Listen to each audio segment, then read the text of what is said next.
You are now watching Showbiz Now, your daily showbiz update. Aficionado owner Joel Cruz magsasampa ng kaso dahil sa milyones na nagastos makarampa lang sa fashion show sa Paris. Pero walang naganap. Ang matindi pa nito ay kasama niya ang kanyang mga anak at ang kanyang mga kapatid. Pero hindi ito natuloy. Gumastos nga ng milyones, kaya naman tuluyan ang sinampahan ng kaso ng sikat na perfume owner or perfume tycoon na si Joel Cruz ang ilang high-profile society personalities sa Prosecutor's Office ng Manila City Hall nitong Wednesday, January 17, 2024. Dumating nga ng una sa Manila City Hall ang abogado ni Joel na si Jasmine C. at ang mga NBI officers. At 2:30 naman ng hapon nang dumating si Mr. Joel Cruz sa labas ng prosecutor's office, kung saan ay naghihintay na nga sa kanya ang kanyang abogado at ang mga NBI. Well, nagsampa ng reklamo ang aficionado owner na si Joel Cruz sa isang grupo na ang iba ay kakilala din niya at ang iba naman ay pinakilala sa kanya ng mga kaibigan niya nila Becky Garcia at Albert Andrada. May pinakilala rin daw kay Joel sina Becky at Albert na nagngangalang Angel de Jesus, Lawrence Plata at Rhoda Agasen. Narito po ang kwento ni Sir Joel. Sabi nila, isasali raw nila ako at ang aking walong anak sa isang fashion show sa Paris na gagawin sa Western Paris Vendôme o Westin Paris Vendôme. Yun, rarampa kami at gagamitin namin ang mga damit ni Albert Andrada. Pero hindi kasi ito nag-materialize. Hindi siya natuloy, napangakuan kami ng ilang beses pero walang naganap talaga. Noong January last year ay may nauna ng fashion show si Albert na na-cancel without any valid reason.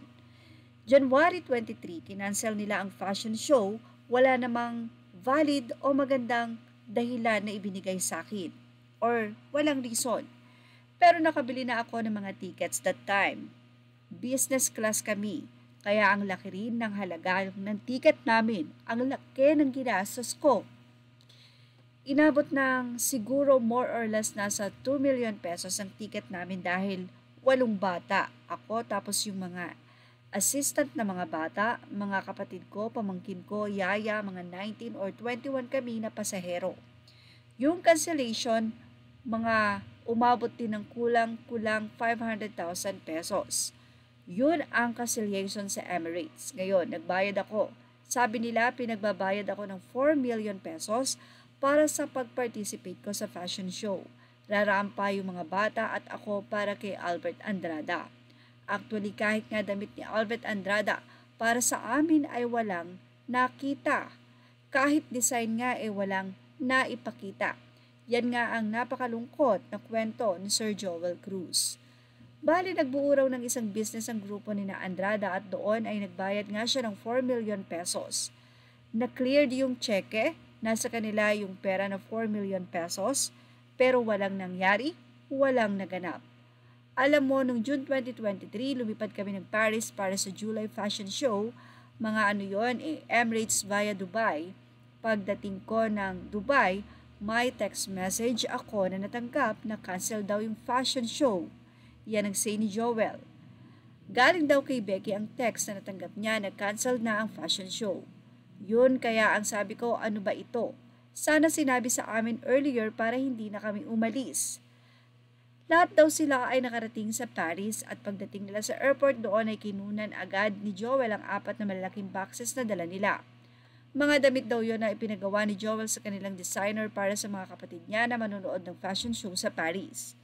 Pinatahian pa raw ni Joel ang mga kapatid niya ng damit dahil nakakahiya naman daw kung basta-basta lamang ang mga susuotin nito ng kanyang pamilya. Kaya naman nagpagawa pa ng outfit si Joel. Kaya panibagong gastos daw yon. 3 times daw na na-cancel ang show, sa pangatlo, disaster na nga ang inabot nila ng kanyang buong pamilya. Ngayon ay nakipag-usap na sa kanya at ang sinampahan niya ng estafa case pagkatapos na di na ibalik ang usapin o ang usapan nila sa halagang nakalagay sa pinirmahan nilang kontrata. Well, ginawa nga raw ito ni Sir Joel Cruz para hindi na pamarisan or para hindi na makapagbiktima pa ng iba. Ang nasabing update ay mababasa sa Bulgar Online. At yan ang ating showbiz top update. Images are all credit to the rightful owners and thank you for watching Showbiz Now.